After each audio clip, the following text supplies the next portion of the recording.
তাকে যে পেতেই হবে এর তো কোনো মানে নেই। কে মাথায় দিব্যি রেখেছে? কোন শাস্ত্রে লেখা আছে যে ভালোবাসলে তাকে পেতেই হবে?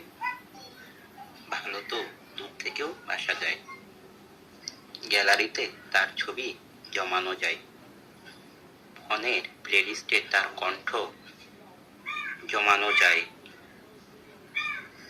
স্বপ্নে তাকে নিজের পাশে কল্পনা করা যায়, একসাথে বেলকনির ধারে বসে সময় কাটানো যায়, একটা বৃষ্টি ভেজা সকাল বা বিকেল তার সাথে অনুভব করে কাটিয়ে দেওয়া যায়। হোক না একতরফা, তবুও তো তাকে ভালোবাসা যায়।